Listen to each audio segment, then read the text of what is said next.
Setiap tahun kita sembahyang tarawih, setiap tahun kita tadarus, tetapi kita tak dapat hakikat ruh Ramadan yang sebenar selagi mana kita tidak menjadikan dakwah sebagai salah satu daripada amalan penting dalam bulan Ramadan.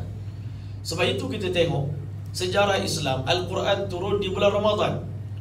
Sepatutnya Nabi tu puasa. Tapi kita tengok 13 tahun Nabi berdakwah, tambah 2 tahun, 15 tahun. Tahun yang ke-15 daripada Nabi menjalankan dakwah ni, baru Allah Ta'ala perintahkan Rasulullah SAW berpuasa. Tahun ke-10 baru solat. Tahun ke-15 baru Masya Allah berpuasa. Kenapa? Kata Mana Sa'ad Hafizahullah Ta'ala, dua kelebihan dalam dakwah yang Allah sembunyikan rahsia dalam dakwah ni. Yang pertama, melalui perantaraan dakwah ni, Allah Ta'ala akan wujudkan kesempurnaan, husn, keindahan dalam ibadah satu orang manusia. Kalau tak, ibadat kita jadi biasa. Tapi macam mana nak ibadat kita jadi luar biasa? Setiap orang Islam kena berdakwah. Bahkan kalau kita mampu keluar jalan Allah bulan Ramadan, 3 hari, 10 hari akhir bulan Ramadan, supaya kita dapat menjadikan Ramadan kita ni berbeza daripada Ramadan yang lain. Supaya ada husn, ada keindahan. Tahajud kita ada dengan keindahan, kita punya solat tarawih kita dengan penuh keindahan, kemanisan. Dapat rasa kelazatan ibadah yang Allah bagi pada Rasulullah dan para sahabat. Kalau tidak, kita jadi macam biasa, sekadar menghabiskan waktu, menghabiskan bulan Ramadan. Tapi kita tengok sahabat Nabi, ulama kata di awal Islam, kata Maulana Ashraf, dia kata di awal Islam, orang Islam pun tak daya nak tiru ibadah macam Rasulullah. Kalau kita nak tiru sedekah Nabi, Nabi bulan puasa, sedekah Nabi lebih laju daripada angin yang bertiup kencang. Ulama kata apa makna angin bertiup kencang? Sebelum orang minta, Nabi dah bagi. Itu maknanya. Jadi macam mana kita nak dapat lawan, ataupun kita nak menyamai ataupun menyerupai puasa Nabi?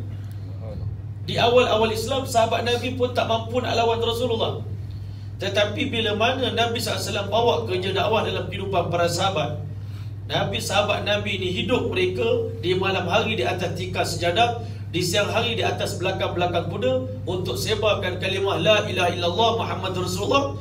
Akhirnya tiba satu masa di mana ibadah para sahabat telah mencapai tahap yang begitu tinggi, sehingga akhirnya kita pernah dengar kisah Sayyidatina Fatimah radhiyallahu ta'ala mampu mengkhatamkan 30 juzuk Al-Quran dalam satu rakaat witir.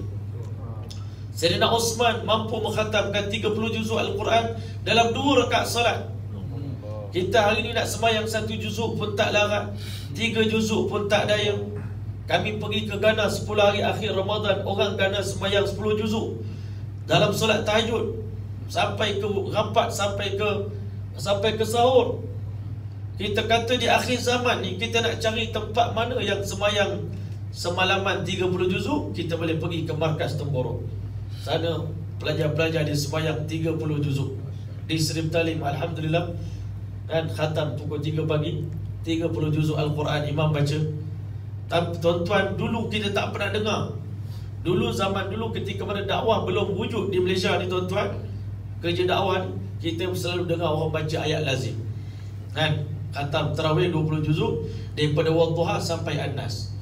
Itu dah kira champion dah tuan-tuan. Tetapi kita bukan ta'asub, tetapi kerana Allah Ta'ala letak dalam dakwah ni satu khasiat di mana Allah Ta'ala akan berikan kesempurnaan, keindahan dalam ibadah satu orang manusia. Bila di siang hari dia berdakwah, Allah campakkan keindahan dalam ibadah dia di malam hari.